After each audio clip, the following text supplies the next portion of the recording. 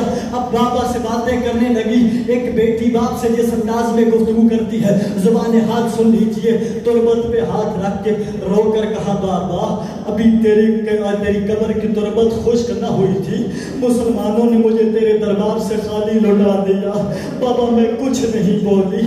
بابا اٹھ دیکھ تو صحیح، اپنی بیٹی کی حالت تو دیکھ، مسلمان ہجوم کرتے ہوئے تیری بیٹی کے دروازے پر آ گئے، بابا تیری بیٹی چپ رہی ہے۔ بابا اٹھ دیکھ، اپنی بیٹی کی مظلومیت کو تو دیکھ، مسلمانوں نے میرے دروازے پر آوازوں کو بلند کیا، بابا تیری بیٹی چپ رہی، بابا لوگوں نے دروازے کو آگ لگا دی، بابا تیری بیٹی چپ رہی، بابا جلتا ہوا دروازہ مجھ پہ گرایا گیا، بابا تیری بیٹی چپ رہی، بابا لوگ اسی دروازے پر پاؤں رکھ کے داخل ہوتے رہے، بابا تیری بیٹی چپ رہی، بابا میری پسلیاں ٹوٹ گئی، بابا میں چپ رہی، بابا میرا محسن شہید ہو گیا، بابا تیری بیٹی چپ رہی، لوگوں کے ہجوم نے، ایک ظالم نے تیری بیٹی کے چہرے پہ تماچے مارے، بابا میں چپ رہی، ظالم نے بس نہیں کیا، بابا تیری بیٹی پر ظالم نے تازیانہ برسایا، بابا میں چپ رہی۔ علی کو مسجد میں لائے ہیں، اب اگر علی کی گردن پر تلوار چلی، بابا تیری تربت پہ بیٹھ کے کہتی ہوں میں چپ نہیں رہوں گی، اپنی چادر اتار دوں گی۔ چادر کا نام آنا تھا، مسجد نبی کے در و دیوار بلند ہوئے، علی نے حکم دیا سلمان جلدی کر، رسول کی بیٹی کو رو، کہیں ایسا نہ ہو قیامت آ جائے۔ دوڑتے ہوئے سلمان آئے، ہاتھ باندھ کے کہا آقا زادی امام وقت کا حکم ہے، بدعا نہیں کرنی۔ اب بطول اٹھی، علی کا دامن پکڑا، سلامت گھر لے کر آ گئی۔ میں ہاتھ باندھ کے کہوں گا آقا زادی آپ کے اوپر ظلم ہوئے، ظلم سہے، اس کے بعد آپ کی آنکھوں کے سامنے علی کو گرفتار کر کے لے